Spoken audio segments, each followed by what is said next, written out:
नहीं हम भूलने वाले, नहीं तुम बोलने वाले, चलो एक दूसरे को करें रब के हवाले। मुसाफिर जाने वाले, नहीं फिर आने वाले, चलो एक दूसरे को करें रब के हवाले। अंदर अंदर से टूटा मैं,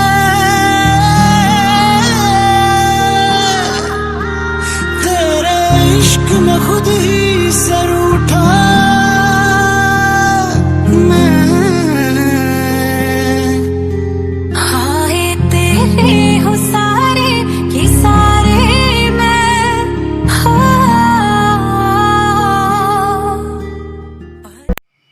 नमस्कार दोस्तों, आज मैं फिर आप सबके सामने रूबरू हो रहा हूँ एक अहम मुद्दे पे बात करने के लिए।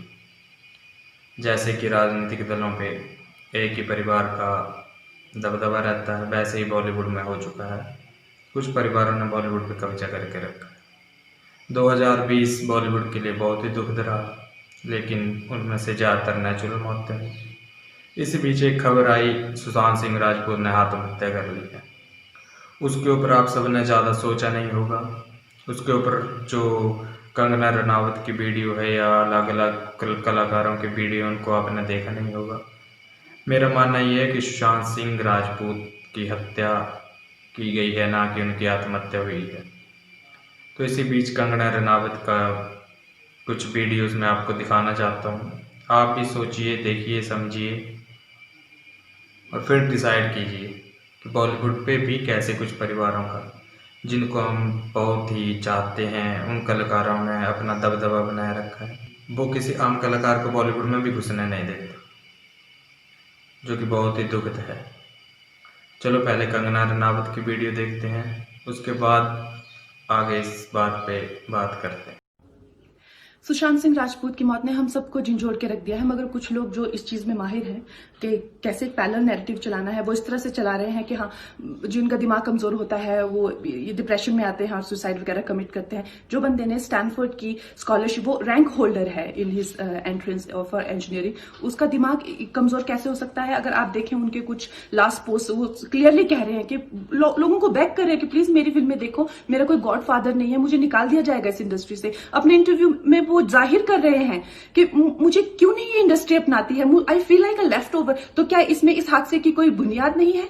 किस तरह से अगर किसी और स्टार किड ने इस तरह से 6-7 के साल के स्पैन में काय पोचे जैसे उनको कोई डेब्यू की कोई एक्नॉलेजमेंट, कोई अवार्ड नहीं मिला, या केदारनाथ या धोनी या छिछोरे जैसी फिल्म, एक गली बॉय जैसी एक वाहियात फिल्म को सारे अवार्ड मिलते। Chhichhore is the best film and the best director, उनकी फिल्म को कोई एक्नॉलेजमेंट नहीं। हमें आपसे कुछ नहीं चाहिए, हमें आपकी फिल्में नहीं चाहिए, लेकिन जो हम खुद करते हैं आप हमारे एक्नॉलेजमेंट क्यों नहीं हमें देते हैं?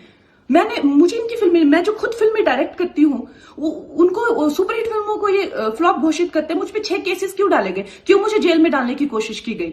और मुझे इनके जो चमचे जर्नलिस्ट हैं, वो सुशांत जैसे लोगों पे जो ब्लाइंड आइटम्स लिखते हैं कि वो साइकोटिक है, न्यूरोटिक है, एडिक्ट है। संजय दत्त की एडिक्शन तो आपको बहुत क्यूट लगती है।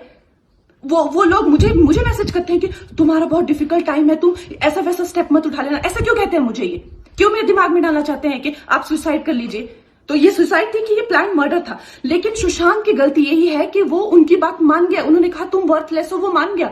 उसने he didn't remember what his mother told him. उन्होंने कहा कि तुम्हारा कुछ नहीं होगा, वो मान गया।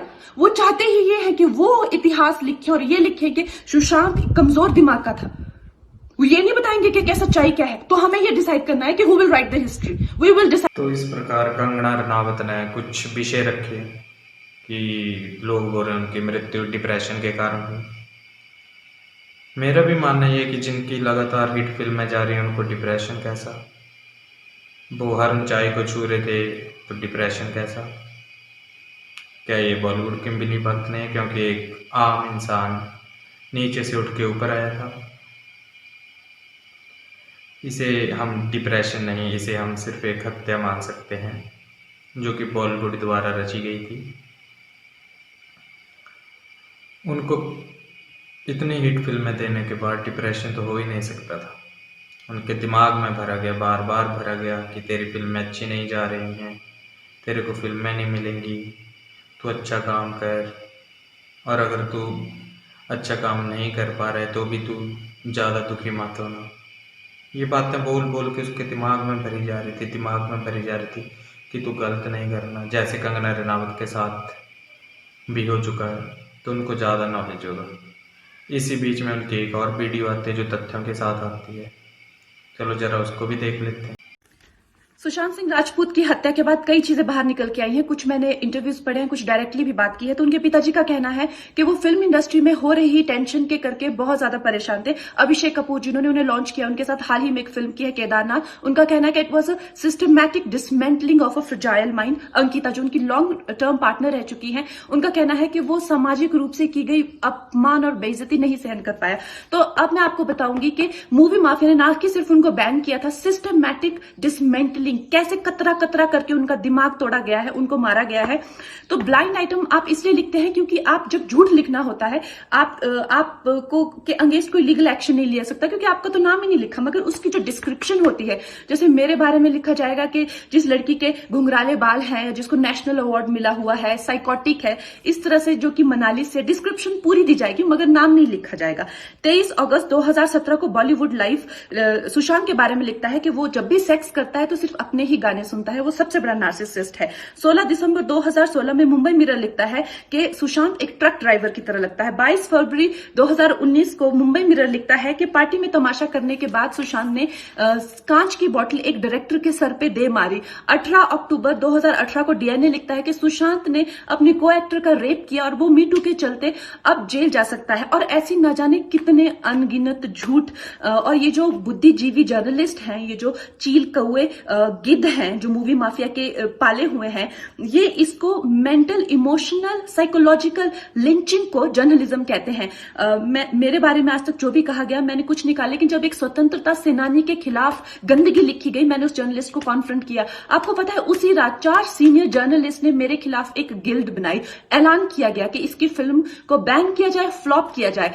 आपको पता 3000 जर्नलिस्ट गैंग अप होते हैं एक अकेली लड़की पर, उसकी इमोशनल लिंचिंग करते हैं सरेआम, और ये समाज कुछ नहीं कहता, कानून कुछ नहीं कहता है।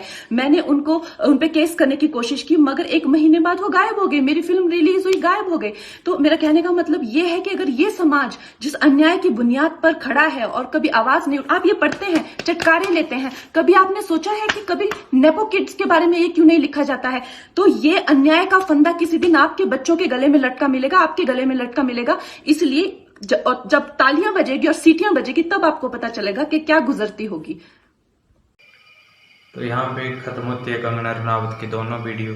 अब आप इनको देख के खुद विचार कीजिए, आप खुद समझदार हैं कि वो एक हत्या थी या आत्महत्या थी। इसी के साथ मैं आपको सुशांत सिंह राजपूत की कुछ यादों के साथ छोड़े जा रहा हूँ।